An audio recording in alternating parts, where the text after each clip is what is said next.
like US, UK. I heard that this is like a little bit of a presence. misnomer, though. I heard that there was a language, there was a little confusion with language, where they said reciprocal, but it was supposed to be proportional. Either way, it showed the sloppiness of the process. Sure, right? In terms of the communication, but if the actual process, and I don't want to seem like I'm defending the administration, but I do want to seem like it's important that we get true information out there. Yep. In this video, Andrew Schulz welcomes Pete Buttigieg on his podcast. Andrew Schulz and Buttigieg spar over Donald Trump's tariff strategy. With that, let's watch Andrew Schulz expose one of the many reasons that the Democrats have zero leadership. If you ever traveled in like Southeast Asia and the dollar's doing really strong, you're like, wow, I'm going to buy like everything here in Thailand. It's the first thing, right? Like when you go to Europe and you find out the euro's like, there are moments where it's like under the dollar and you're like, oh my God, let's go. I'm getting this hotel. Dude, if I go to India, I want a 5-star hotel. It's $200, $300 a night. Right. So that applies on everything from, you know, your experience as a tourist to like major industrial production, right? And how does one do that? Do they print more money? So you can print more money. You can buy and sell bonds. You can, some countries just officially set an exchange rate and then use their central bank to do. There's all kinds of ways to do it. But the point is, part of trading deals is you're supposed to promise not to do it. And so what I'm saying is, what you do is you look for a place where there's an unfair trading practice. And then you respond and you say, okay, you either drop this trading practice or we're going to impose these restrictions on how you trade with us, which again is exactly what they say they're doing, but it is not what they're doing. And you can tell they came up with this weird formula. It's actually the same thing that ChatGPT would suggest if you just ask ChatGPT, like, hey, like make up a table of how I should charge shares. They used a totally different measure called the trade deficit, which we could get into. And said, okay, if whatever the trade deficit is, we're going to do this formula off of that. And by the way, there was a math mistake that a conservative think tank discovered in the way they did it. And they just randomly applied. There were islands that don't even have people. There are islands that are actually like US, UK. I heard that this is like a little bit of a misnomer, though. I heard that there was a language, there was a little confusion with language, where they said reciprocal, but it was supposed to be proportional. Either way, it showed the sloppiness of the process. Sure, in terms of the communication, but if the actual... So what Pete Buttigieg described was, early on, he said, when the interview started, he said, you look for trade imbalances around the world, and then you say, drop your tariffs on us or we're going to raise ours. And then he says, but that's not what they did. They used this weird formula, and a conservative think tank found a math error.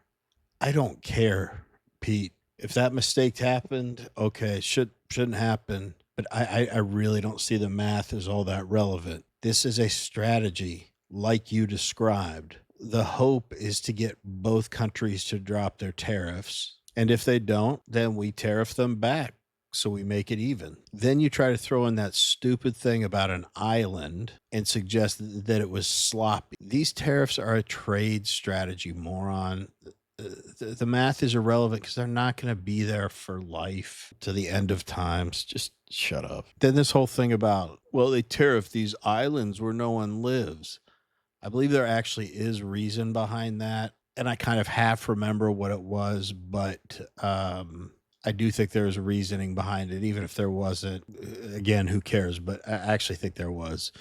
But I'm not going to try to explain it and sound dumber than I already do. Anyway, let's get back to the video.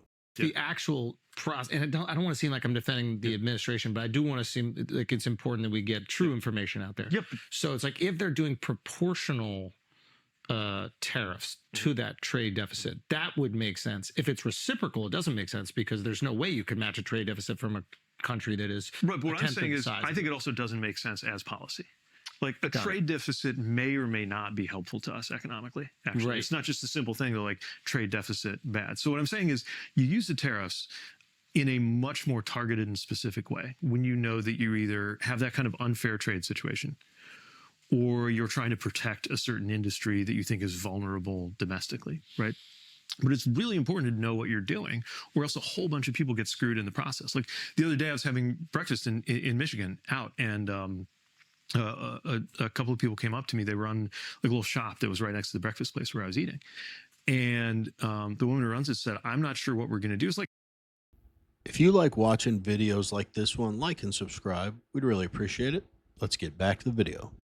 like clothes, like bags and stuff, and they source stuff from all over the world. And she said, we just put an order in. We don't even know how much it's going to cost us, and I don't know what I'm going to do for next month. I got some inventory here I can use this month, but we're going to be screwed, especially if we don't even know how to plan. Because the other thing you need to do, it's like any form of diplomacy. Like, you do shots across the bow. You make clear what if you do this, we're going to respond that way, and there has to be some like logic to it or order to it if you want to shape the behavior of other countries, right? And what we're seeing instead is this like really like chaotic, like grab ass policy where like he changes his mind every couple of days on things, right?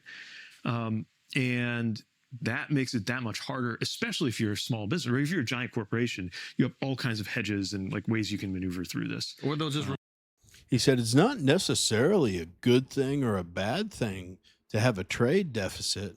I'm sure there's some debate around that. I can't disagree with you, Pete, but a $1.3 trillion trade deficit, that ain't good, Pete. And he sits there and does the stupid Democrat #1 play out of the playbook, tell a story about a business owner, which I do have empathy for, but he's using that business owner to tell us how hard on American citizens this is and how terrible it is for everyday working Americans. So he's saying because of that, we should just continue to bend over for every other country in the world when it comes to trade. No pun intended, Pete. And by the way, the business owners in China are feeling that way too. And President Xi does not want that pressure. Shipping containers are piling up there. We have to keep the pressure on. This will be resolved. And when it's resolved in our favor, or at least fairly, it will be a better future for all Americans.